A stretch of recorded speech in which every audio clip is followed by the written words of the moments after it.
Hey everybody, welcome to this stream. Okay, nobody's in the stream yet. Anyway, this is going to be saved as a video, so this is going to be as a video footage, mostly, for the most part, okay? So this is what we're playing, Fallstreak back again in the 5th part of the live stream. This is probably going to be one of the last episodes in which I'm going to try to finish the game, which is probably not happening in this episode, but I will try to finish that in the next episode for sure. I have seen the game, it is really long, but I want to see. I mean, even skipping through all these things, it took me like 4 minutes to just get to the ending, so I think it would be like 2 more hours or something, 2 or 3 more hours. Let's see how long it goes. So then, let's just hold our horses and read through the text. Okay, no matter how much I wanted to hold and roar with all my heart, I couldn't understand a single thing. It is from Tristan, right? Yeah, so I start to run. I take off with all my might into the curtain of falling rain. Tris, it's Kalia. Kalia screams out somewhere behind me, but her cries don't reach me. With no regard to where I'm heading, I dash forward madly. I just don't understand. Why? Why can't I do anything? Yet again, I was powerless, unable to even cry out in protest as it all slid through my fingers. Tris! I'm chasing after something, but I can't see what. For some reason, I could barely make out what was ahead of me. It was clouding up my vision so much that I could only vaguely discern its shading outline. Tris! She's saying Tris again and again. It's getting away. It's getting away. It's getting away! Tris. Even though it had long disappeared from my view, I don't relent in pursuit. I didn't know any other way to deal with all the things smoldering inside me. So even though I could barely see in front of me, I continued to run. Forward, endlessly, eternally. Tris. My lungs are tearing to pieces. My heart is pounding into face. My legs are crumbling beneath me. With no outlet, the heart pressure continues to build up inside me like a bottle of scalding liquid that has been violently shaken up. Tris! I'm sorry, Tris. I'm sorry you had such a monster for a mother. I stumble, I trip, and collapse to the ground. But it still wasn't enough. The steel inside me was still burning. The feeling of being stifled and smothered, I couldn't stand it. Unable to find a release, I curled my hands into claws and began closing out chunks into the muddy earth below.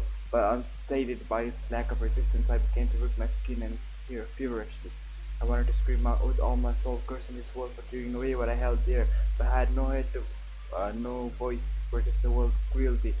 My mouth merely flapped open and shut pathetically like a dying fish. Someone wraps their body around me, enveloping me in a maddening warmth. Tris, please! Kalia pleads to me as she hugs me ineffectually with her stunted arms. I charge violently knocking her into the mud. But undeterred, she gets back up and throws herself on me again. Tris, stop! You're hurting yourself. Unable to stand the sense of restraint, I shake her off once more. But even though she can hold on to me very well, she doesn't stop trying. No matter how many times I stand up drumming into the walls, she stubbornly flings herself back to me. After a final attempt to subdue me, I collapse and face into the mud, panting heavily as Kalia embraced me brokenly from behind. Our heavy breathing and the train's a pathetic battering was the only sounds registered in my dim consciousness. I wanted to close my eyes to the world, to deny everything that made it up. I didn't want to disappear or to wake up to a place where everyone welcomed me with a warm smile. I desired nothing more than to hear her gentle voice telling me it was all but a horrible nightmare. From her moment, I felt like what I wished for would actually come true, but then Kalia spoke, tearing me away from the hopeless dream. You remember, didn't you? How Mommy died. Her words cut into me like a sharp blade, forcing me to stay rooted in reality's cold domain with her. We still carry it with you even now. It lay on the ground before us, a piece of fabric stained with blood, absorbed with an illusion, one I've never been able to escape, Mom's handkerchief. After all these years, it had long lost its vivid blue tint, leaving nothing but shades of phantom red. It was the reminder of that day, the day Mother and I fell into a well, the way Mother tried to kill me, and the day she died. I shut my eyes tightly, but the tears continued to squeeze out from beneath my eyelids. Overhead, the rain had begun to intensify. Crying under the rain was a meaningless one, or the voice because even if they were to cry for eternity under the rain, no one ever noticed. So there goes another act of the story. Anomundi 185. Were 15 years before the fire collapse. Yeah, that was like 205, right? That year was 205. So we are now hearing this story from the perspective of someone who is like From the family of Tristan and Callia, perhaps? It drifts down from the sky above, a blanket woven by winter's seamstress, draped in frigid embrace, a rundown building, a broken egg nestled in the snow. Within the building, a shivering young girl could be seen huddled in a halo all alone. A girl had no name, no family, no background, no reason to reject the release of coming death. Her eyes flicker and shift as she begins to slip under the deep slumber. It's warm, so very warm, but that's wrong. Why does it feel so warm? I open my eyes onto a metal head of scruffy hair. You're awake? The scruffy hair tilts back to you, and two big brown eyes peer up on me. I curl around my ears. For some reason, she has snuggled up against me and wrapped her blanket around us. You're hungry, right? Eat this. Reaching into the folds of the blanket, she pulls out a loaf of bread and presses it against my lips. My body acts automatically. Bite, chew, swallow. I repeat the process until the bread is gone. Having filled my stomach, the thought returns to me at last. Why? Why are you helping me? Why am I helping you? With a big wide smile, she answers me. Because I feel like it. For a moment, the world changes. It all got like highly saturated from what it was, and I think it means something bright. I didn't know how to describe the change besides different. Damn, it goes again. But it leaves a strong impression on me as it fades away. My name's Mallory. What is your name? I don't have a name. You don't have a name? Mallory makes a troubled face. But even after falling silent for a while, she said anyway, brighten up. Let's give you a name then. I was going to say this one for the when I had a baby, but how about Amini? Amini? Let me see how the self-voicing would say this. Self-voicing enabled. Nameless girl, Amini. Yep, Amini. Definitely that.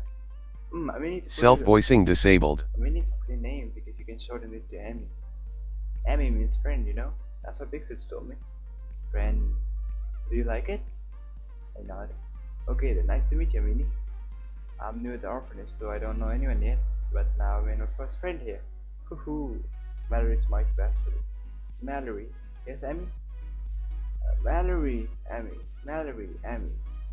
Two of us laughed. I didn't have any real reason to call her name. I just liked how it felt when I said her name. When she said my name. My name. Mallory, can I ask you something? What is it? What color is snow? What color is snow? She tilts her head at the question. It's just white, right? It doesn't have a color. It's white. Can you not see color? I shake my head. The way I saw the world was different from other people. My eyes can see color. I know what color is. I know what it's supposed to be, but I can still see it.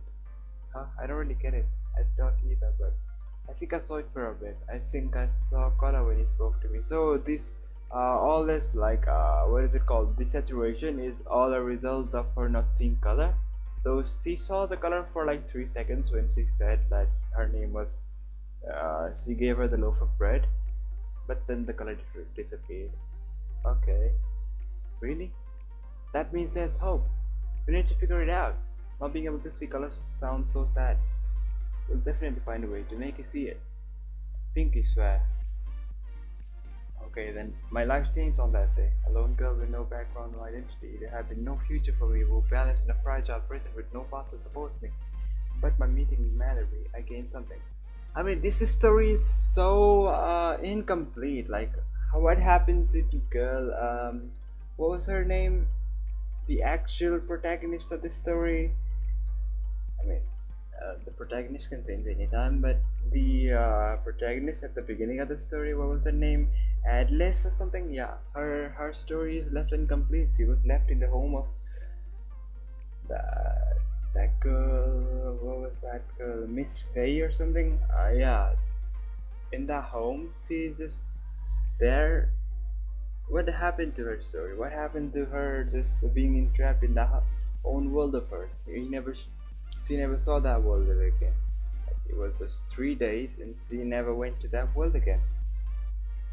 How? Like, this story is so out of the wild. But by meeting Mallory, I gained something. A reason to live. She showed me how it could exist. Kala, a human being full of color and warmth, for yet she shaped me. Who was this girl that had given me a name, who I promised to see her? Those questions breathed my life to an empty chest, giving me the will to reject death. I only have one regret, the lie I told her on that day. There's one color I can see, the color that flows from a person when their time has come. Gaga! flowed from his pierced throat.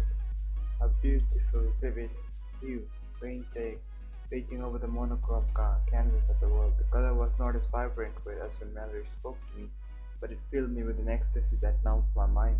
More. I want to see more. Did you hear what happened last night, Amy?